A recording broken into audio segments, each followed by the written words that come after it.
you have any ear to the ground on who Notre Dame might be looking at to fill in this role right now? Obviously, Well, temporarily, if it's not writ fresh. large. What do you got for me? Yeah, it's fresh because they weren't expecting it. Literally a week ago, Brian Kelly sat in front of the media and discussed, basically said he had the same belief as Mike Tomlin, and said only a $250 million deal would get him away. A $250 million deal. He got about 95 to 100 million. So Notre Dame was not expecting this. Look, the guy they want is Luke Fickell, the Cincinnati coach. Luke Fickell is a different guy. Never say never.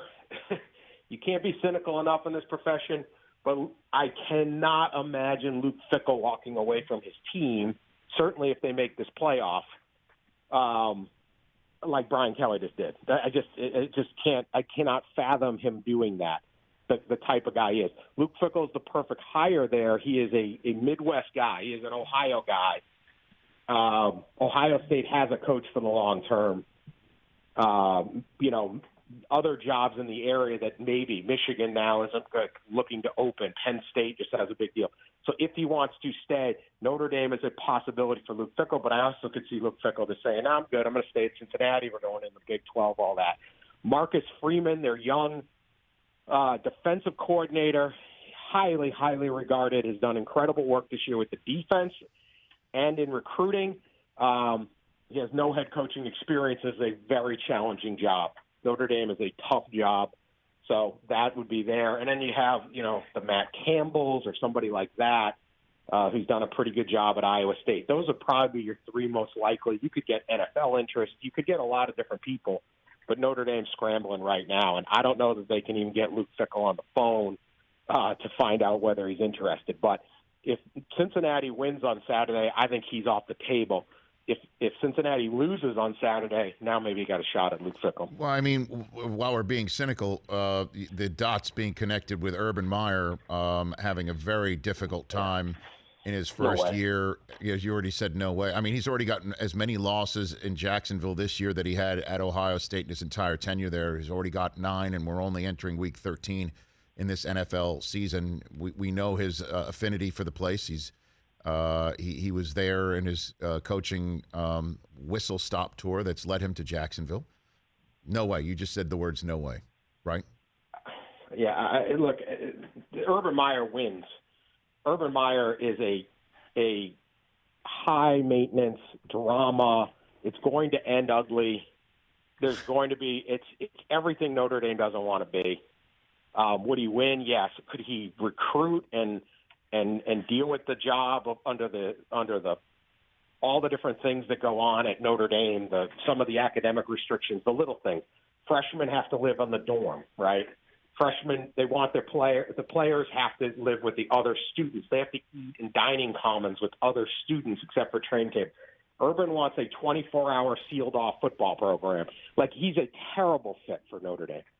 A terrible fit, other than he would win. He could have had Notre Dame years ago, and he took Florida because he knew that would fit better. I mean, if Notre Dame did that, they would probably win, but I don't know. He is just not a fit at Notre Dame. Urban is a very, very good college football coach, a great college football coach, but it's all got to be under his terms, and it's going to burn out really quick. And he's just not that guy that Notre Dame. Brian Kelly was pushing it at Notre Dame and pushed to get change, and invariably couldn't. So I don't think Urban Meyer's got a shot at this thing. I don't think Notre Dame wants him. I don't think they want to win that desperately to take Urban Meyer. Certainly not the administration and all of that. Last one for you then, the timing of all this. You said it seems like Oklahoma's president said, we wish we had more of a heads up. Notre Dame seems to be caught flat-footed. But James Franklin, who was rumored to be wanting, if not on the list of both of these jobs that were filled by Lincoln Riley and Brian Kelly, he signs a contract last week to stay at Penn State. If he has an inkling that those jobs are not going to be his, why didn't the schools that lost their coaches know that their coaches were on those wish lists? Doesn't everybody talk? I mean, seriously. And these contracts, I had fun with it a little bit on Twitter and then earlier on, Dan Wetzel, I don't know if you watched Succession and the terms that the Roy family accepted to maintain control of Waystar Royco, they're worse than what Lincoln Riley got from USC, I mean, with private jets and everything. So it's not like these deals can just be done over 24 hours. There has to be a lot of talk behind the scenes here. I think, Lincoln Riley and Brian Kelly, the same agent. I think a good agent can do a lot of stuff quietly. Who's the agent? Well, we'll get to that. But but if you do the thing if you do it, because I don't know all the details that went down. Okay. But I don't know, Brian. Look, James Franklin, his name's out there. He gets the deal. He also finished 2-5. I don't know how hot of a candidate he was going to end up being. Right. But yeah, you have to talk to your coaches and try to keep them. In the past, people never left a so-called blue blood program for another blue blood program. I mean, nobody ever willingly left Oklahoma or Notre Dame. I think the last time a guy left Notre Dame was like 1907, and it was pre-Bud Wilkinson that anyone left Oklahoma. You got those jobs, you stayed.